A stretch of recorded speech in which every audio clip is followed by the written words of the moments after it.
Hey guys, Ranger282 here with a new review, bringing you a Power Rangers review. And I still could not figure out what to do, so I just went with Operation Overdrive. Thought I'd get these guys out of the way. And the main reason I want to get them out of the way is because all except for the Battlefleet Megazord, these have been completely overhauled into pieces of crap. The Japanese versions are 10 times better.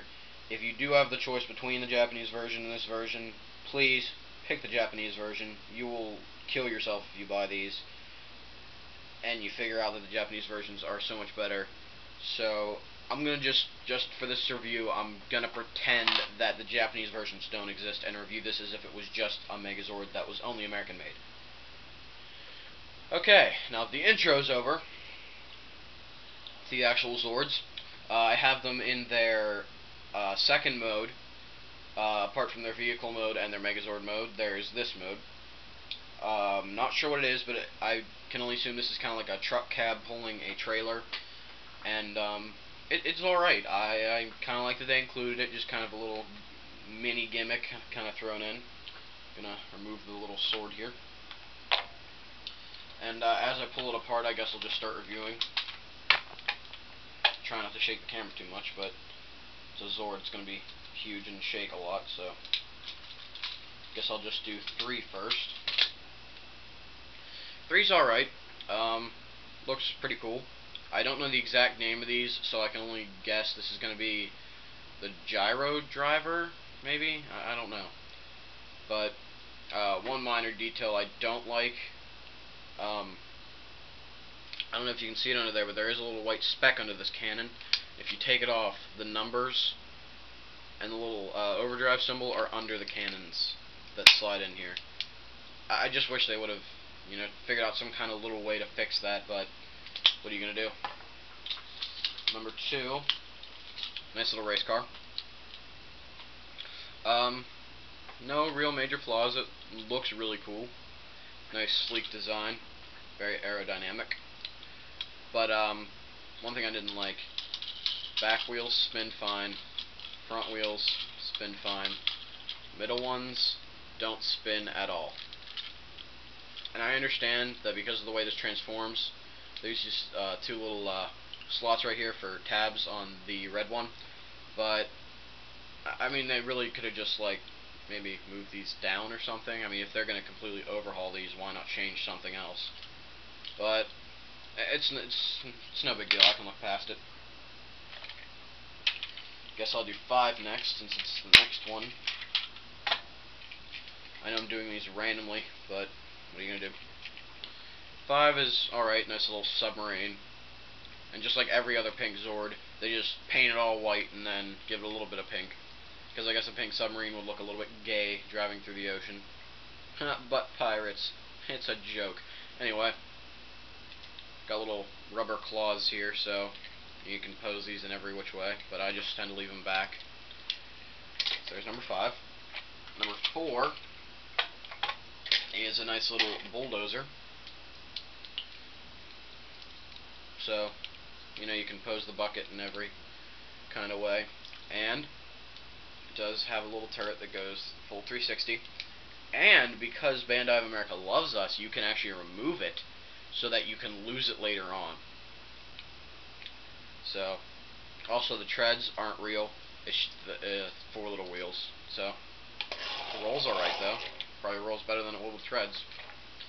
Last but not least, number 1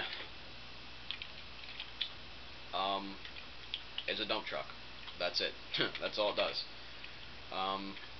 Other than the fact that I wish they really would have hid these little pegs that the arms hook onto a little better. I mean, maybe reduce their size, color them a different color, anything. But if you do like these in their vehicle modes, you can make it do one pose, and you can make it look like it's dumping something. But you can't actually put anything in here because there's no actual space. There's just enough to fit the yellow and pink Zords for some of its other modes, but anyway, on with the transformation.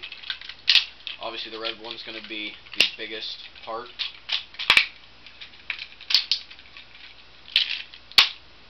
And there's the red one. People sometimes leave these down for sturdiness. I don't know if you're supposed to or not, but I leave it up like that because it looks more like a foot. As for 4, fold all these pieces out, and I'm not sure on the position of the bucket, but I think it looks pretty good just like that, so I leave it like that. Number 5, again, not sure on the position of these claws, but they look fine the way I make them. Number 2, slide the cockpit down, push down on this, and we have the chest piece that never wants to go on correctly. And number 3, pull the head out. And you can put the wings out when you put it on, but I tend to just leave them like this. Goes on 2 little tabs back here, just so you can see what it looks like with the wings out. Doesn't really do anything because I doubt those little gyros are going to lift up this entire Megazord, but as for the head, it does have a light and a sound, not lights and sounds, not plural, singular. And no, not the phone company. Yeah, that's about it. And you'll all be delighted to know that Bandai of America decided to use that same noise in the Dual Drive Megazord, the Drive Max Megazord, the Magistaff, the Overdrive Tracker, and many more. And I'll be reviewing pretty much all of those, but yeah, looks alright. Good for a Megazord. You can clearly see the 4 of these. I wish they would have put the blue, made it a little more present, because that's what Power Rangers is all about, being a giant rainbow Zord that can kill a monster. But one thing I absolutely loved about this Zord was it does have posability. It does have some articulation. Other than the usual giant ratchet arm going 360, which sounds obnoxiously loud on camera, but I'll do it anyway. Other than that, you can move the legs back and forth, you can move it out, and it can bend at the knee. I love that. That's awesome. You can actually put it into poses. None that it'll balance in, but you can put it into poses nonetheless. And I actually like that. So, last but not least, it does come with a rubbery sword. Not exactly the sturdiest thing, but sword nonetheless. So yeah, this Zord's ready to go to town. It's ready to go fight some evil in the exact same town that gets attacked every single episode. Yeah. So, there's the Drive Max Megazord, and while I'm doing Operation Overdrive, I might as well just show you guys my Dual Drive Megazord, so see you then.